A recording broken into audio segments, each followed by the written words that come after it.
Bismillahirrahmanirrahim. Assalamualaikum warahmatullahi wabarakatuh. Alhamdulillahirabbil alamin. Allahumma shalli ala nabiyyina Muhammadin wa ala alihi wa ashabihi ajmain. Rabbi zidna ilma wa alhiqna bis-sholihin wa tawaffana muslimin. Amin ya Allah ya rabbal alamin. Pemirsa DFTV yang sama-sama dirahmati Allah Subhanahu wa taala. Kita bersyukur kepada Allah pada sore hari ini kita bisa bersilaturahim kembali dalam kajian kitab hadis Arba'in Nawawiyah. Dan untuk kali ini kita akan membahas hadis yang ke-21. Mudah-mudahan kajian-kajian yang sudah kita sampaikan semoga menjadi ilmu buat kita semua. Amin ya Allah ya rabbal alamin. Al-hadisul hadi wal ishrun, hadis yang ke-21.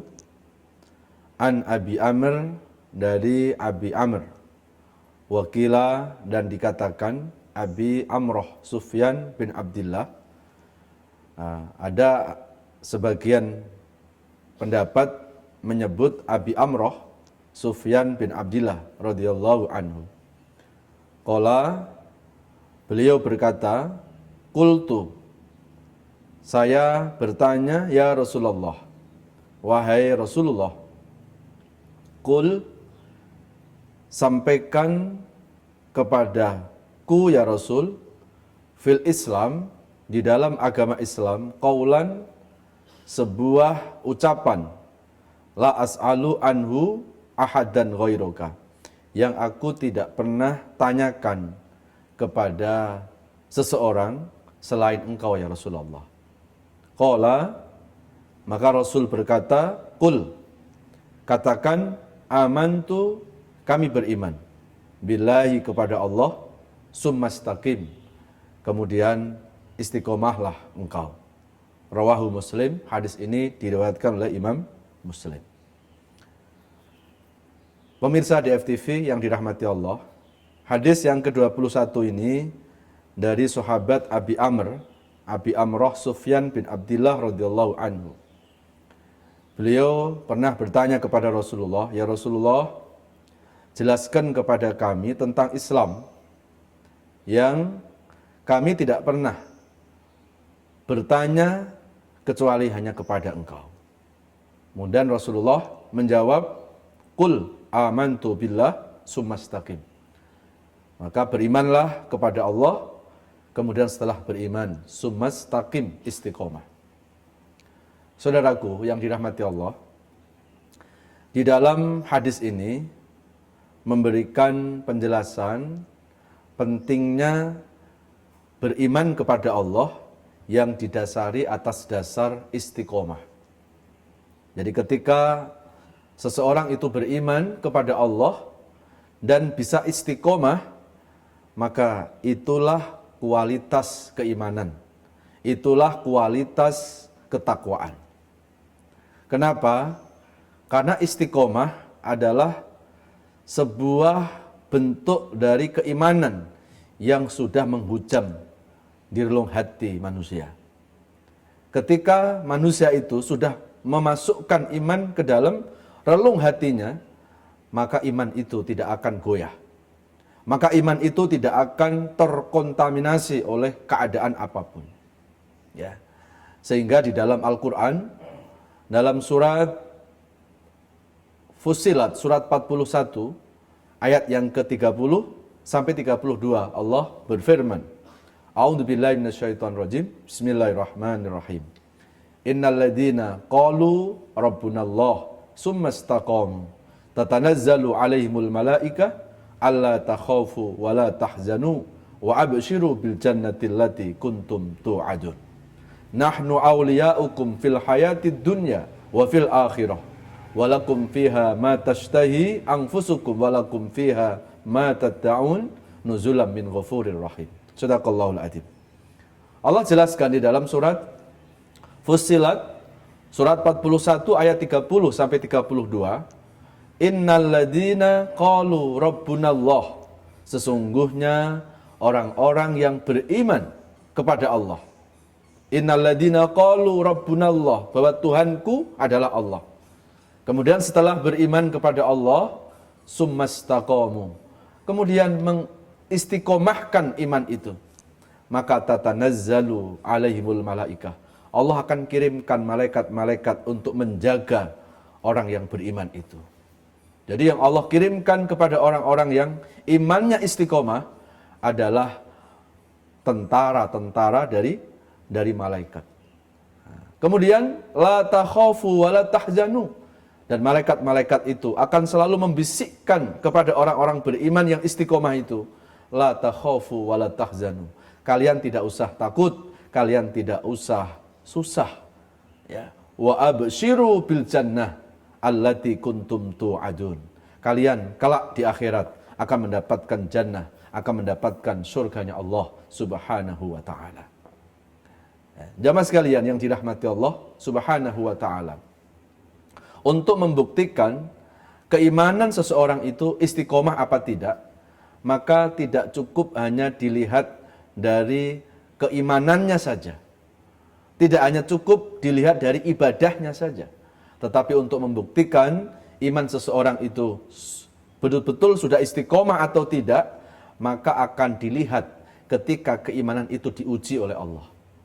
Nah, ketika iman itu diuji, iman tetap istiqomah, iman tetap tidak goyah, iman tetap tidak berubah, itu artinya bahwa iman seseorang sudah sampai pada level istiqomah. Saya mau ambil contoh yang sederhana. Ketika ada orang badannya lagi sehat, orang yang badan sehat itu senang datang ke masjid, senang beribadah kepada Allah, senang ikut kajian, maka itu belum menunjukkan istiqomah seseorang. Ya, kenapa? Karena saat badannya sehat, pergi ke masjid, pergi ke kajian, ya itu wajar kan? Karena memang badannya dikasih sehat.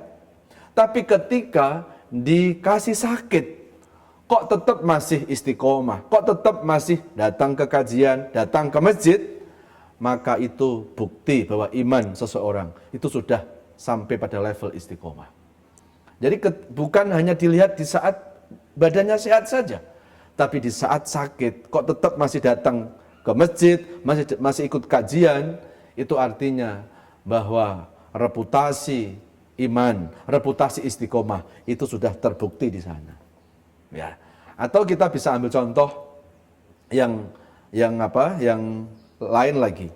Ya. Contoh kalau orang itu imannya istiqomah, ketika orang itu bersedekah. Ya. Ketika orang itu bersedekah, di saat lagi rezekinya banyak, ya, itu tetap baik. Itu tetap baik. Karena itu bukti dari keimanan kepada Allah. Tapi di saat lagi susah, dia nggak bisa lihat orang susah. Itu pasti reputasi atau kualitas dari keimanan seseorang. Ya. Ketika orang itu dalam keadaan susah, padahal dia juga lagi membutuhkan bantuan, kok dia bisa membantu orang lain? Itu satu bukti bahwa imanlah yang menggerakkan seseorang itu, sehingga orang itu tetap punya kepedulian.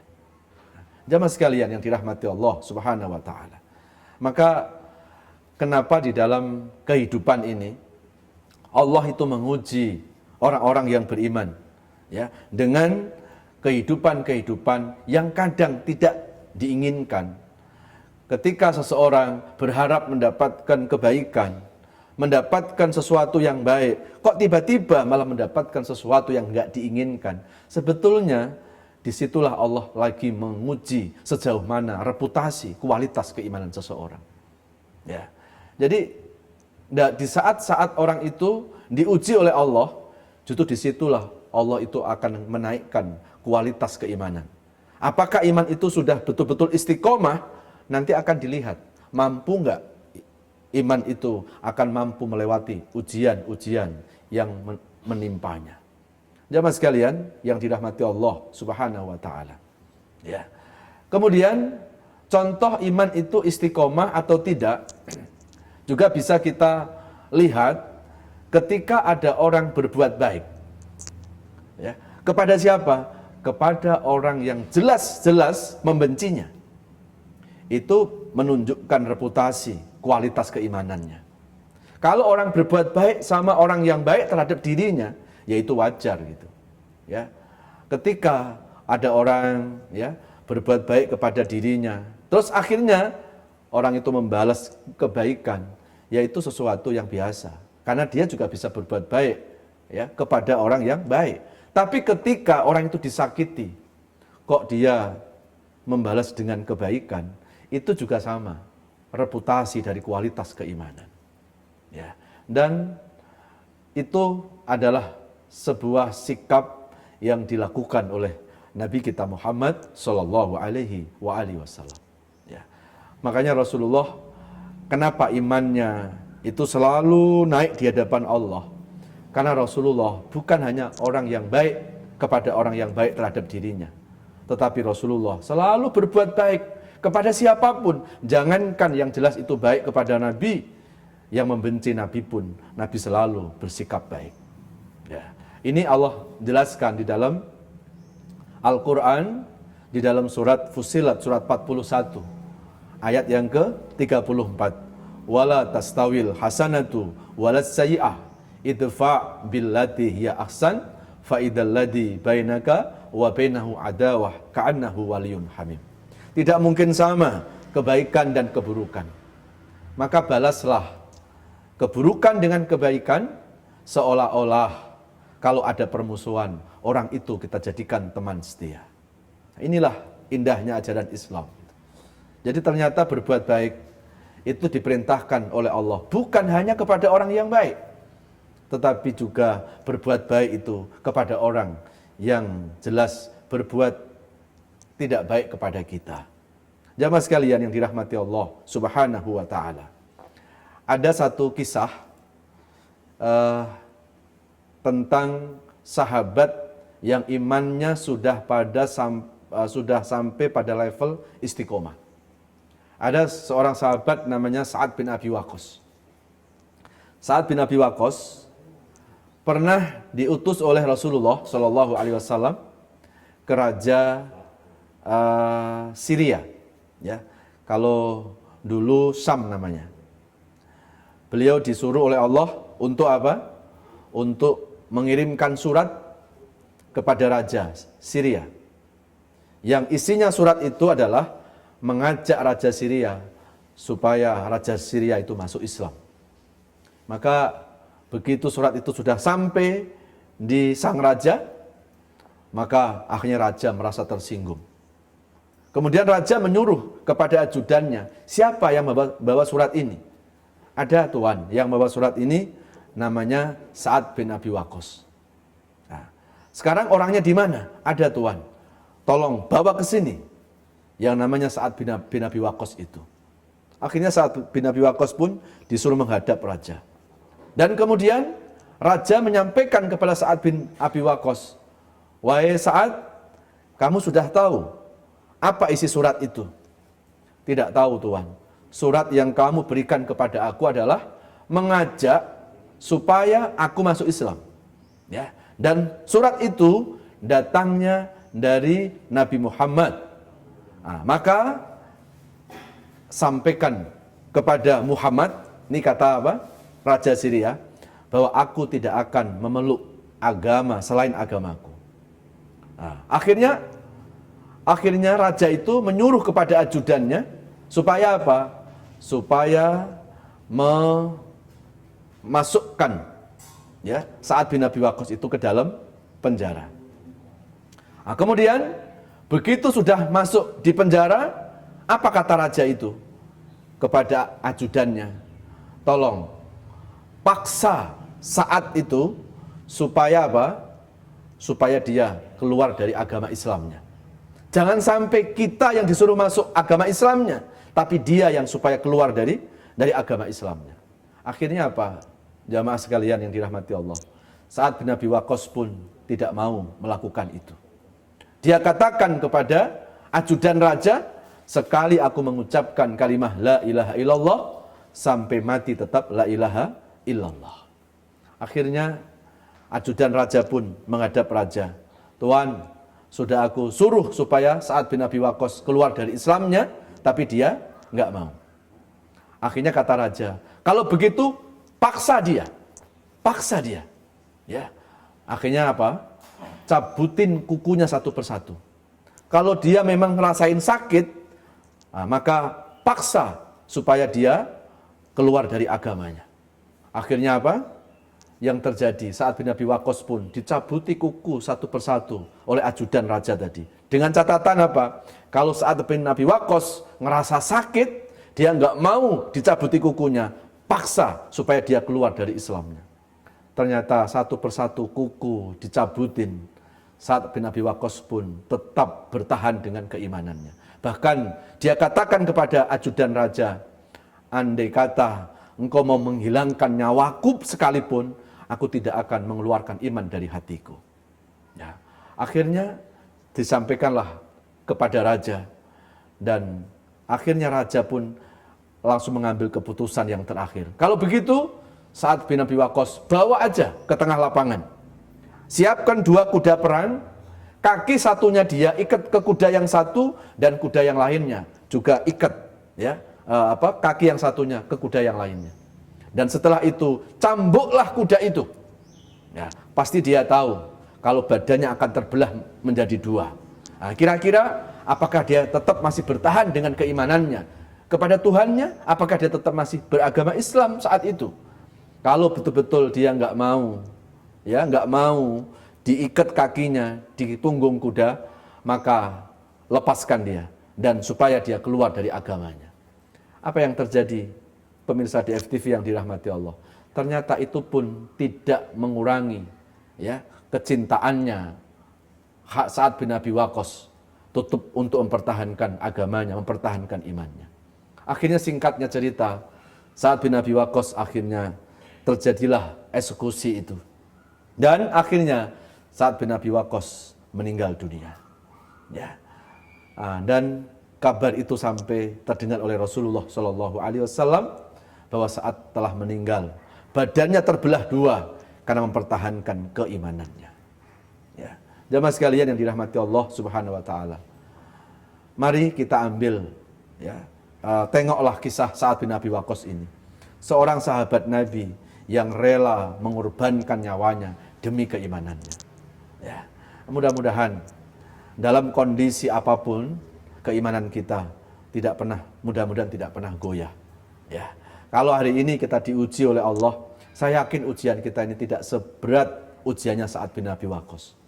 Ya, kalau Sa'ad bin Abi Waqqas dia bisa mengorbankan nyawanya demi keimanannya, maka tidak pantas hari ini justru bukan orang mengorbankan harta, jiwa untuk iman. Tapi hari ini kita lihat banyak orang mengorbankan iman karena harta, karena jabatan, karena kedudukan dan seterusnya. Nah, mudah-mudahan kisah Amr bin As ini bisa menjadi inspirasi buat kita untuk selalu istiqomah memegang keimanan sampai kematian menjumpai kita.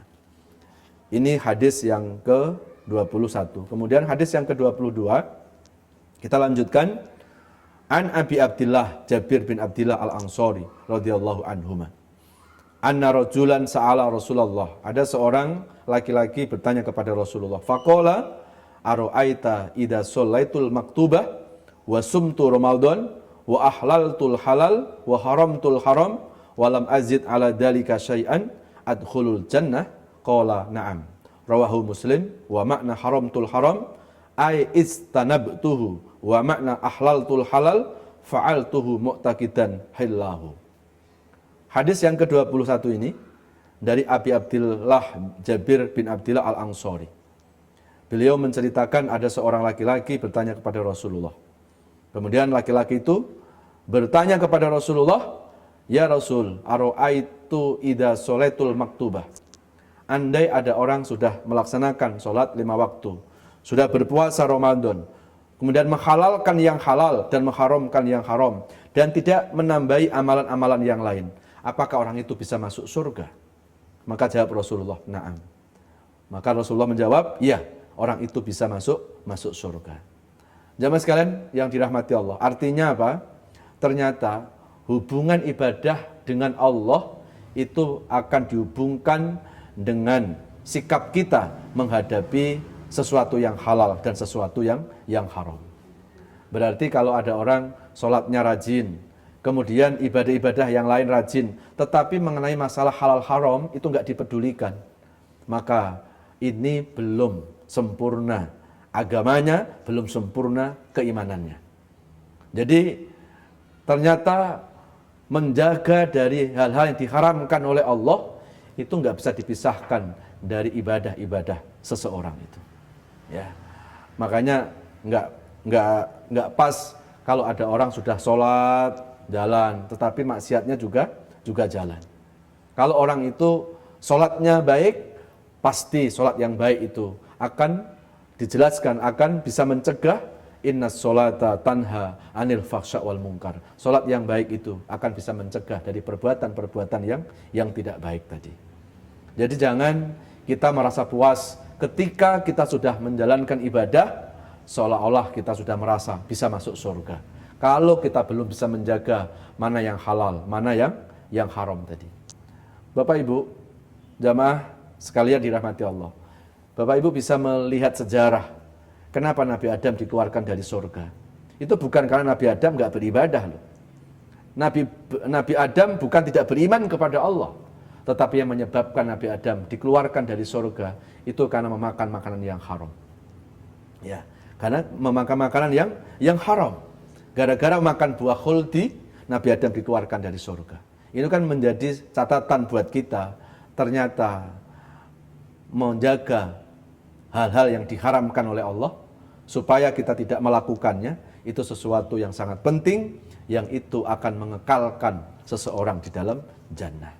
Nah, mudah-mudahan Allah Subhanahu wa taala selalu memberikan kekuatan kepada kita untuk tetap istiqomah dalam beribadah kepada Allah, dan kita juga mampu istiqomah dalam menjaga mana yang halal, mana yang haram.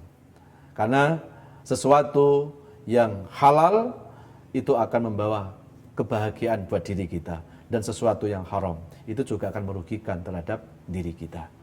Nah, mudah-mudahan dua hadis yang kita kaji pada sore hari ini semoga memberikan pesan ilmu dan akan bisa kita amalkan.